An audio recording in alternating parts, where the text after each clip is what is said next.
So one thing I want to add to my gear is my favorite part of probably my gear is this Bose speaker. See this power button right here that turns on and off to connect to my phone. I can feel it through my shirt. Oh, and it has a play and pause. So I can pause it if I need to talk to somebody, or click it and play it if I want to continue playing. Just like you can click that like button on this video to help the YouTube algorithm. I'd appreciate it if you like this content that I'm doing, tutorial videos, educational videos.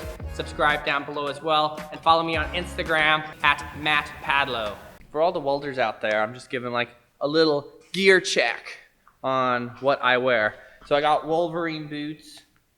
They're awesome. I wasn't sure about the brand Wolverine, but they had wides, which a lot of these work boots didn't have. I've loved them. They held up. They're very comfortable to stand on your feet all day on concrete for 8+ hours. I got these Wolverine boots at Famous Footwear. So the first thing I do when I check in is I have my shungite necklace. You guys need to look up the power of shungite. It's awesome. Carhartt pants, double fronted. I think that's what they're called. Canvas pants. These things are tough as shit. They literally are the only pants I cannot destroy within a matter of weeks out here, because we do heavy type, big type jobs that tear your pants, burn holes in it because I'm welding on hot settings, high voltages, stuff like that. But anyway, I recommend the Carhartt double fronted canvas pants. You can get them at, I usually buy them at the Boot Barn if I can, because why support Amazon? But when I can't, I just get them on Amazon. This boy's waterproof speaker is awesome. The thing literally got put through the washing machine because Elena forgot to take it out of my pocket, and it still works. The thing I've had for years, it lasts. The battery's starting to fade, but I've had it for years and years. The battery lasts usually throughout a whole workday. I listen to my podcasts, I listen to music. It's great to have if you're a welder who's in a shop all day with earplugs in, which I'm about to go do, because if I'm alone out here doing certain stuff, I don't need earplugs, but especially if my dad or brother comes into the shop and starts beating like gorillas, I need earplugs or they kill the ears. Basically, the earplugs usually that are in a shop atmosphere, they're just soft and squishy, and you roll them and then you stick them into your ear and they expand. I'm just letting you know because Elena didn't know how to put them in when she first came out here. I recommend Costco for some nice, thick, warm, because it gets so cold out here in the morning, work shirts that are like 20 bucks. And once you destroy them, like, it's not going to be the end of the world. Again, usually people in my line of work are going to wear coveralls. They get a rent-a-place that drops off a fresh set because they commercially wash them for them. And then they drop them off and they wear them. They have like one per day.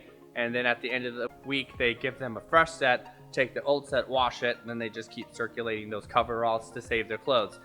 Our company doesn't do coveralls for the employees right now. So I decided to use some of my paycheck to just get my own coverall subscription, and that failed miserably.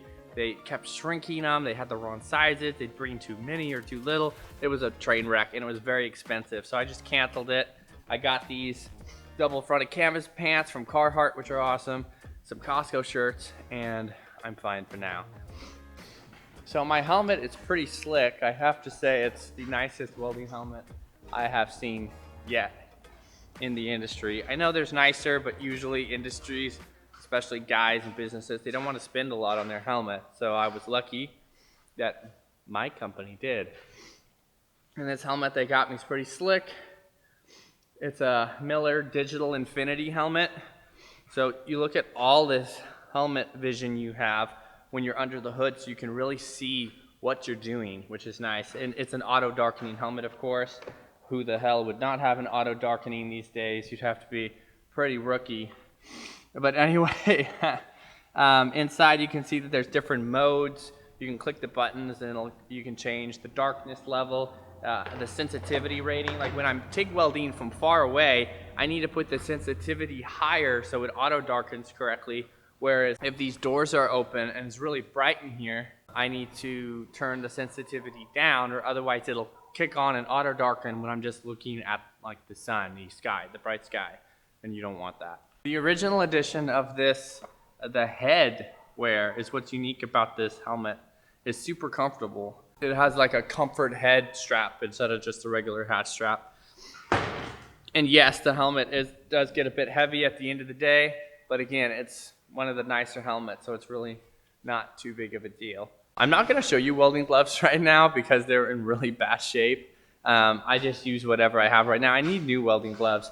I use MIG gloves for TIG welding and stick gloves for MIG welding because the gloves are too damn thin and I weld on too hot settings. Again, we do thick metal all day. We gotta have it hot so it fuses together well. And it seems like the gloves are always not tough / thick enough for what they're rated for. So that's what I've turned into. The TIG gloves are just too damn thin. They're made out of like goat skin. And while they're nice, you can't weld very hot on them. So I'll use them maybe for light welding, but not heavy welding. Black Stallion, which is a decent enough brand, but they do give out eventually over time. But I've had this welding half jacket, I'll show you. It's like a half jacket. That's what I mean by that. So vest, welding apron, welding, I don't know what you call it, but it doesn't go all the way down. I hate the jackets that you fully put on. Not only are they heavy and restricting, but they're really hot. So the only problem with this setup is that your belly's gonna get burned every now and then, but it's very rare. I just got a burn on my belly the other day, but again, that's pretty rare. Most of the time, any sparks that you're gonna get when welding is gonna be up here, and especially on the arm. Every time I try to cheat a second, just tack without this thing, I get a burn on my arm and it burns through my shirt and then ruins the shirt. All right, I would recommend in the metalwork industry to not bother getting like nice work gloves.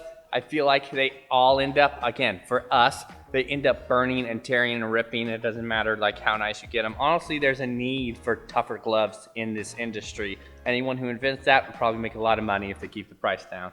But anyway, these gloves are just like, I think they're like disposable construction or whatever gloves. A lot of contractors that we work with use these type of gloves, and they're like semi-disposable gloves. And that way you're getting them cheaper and they're still pretty tough for a while, and then you just throw them out once they rip, which inevitably they do.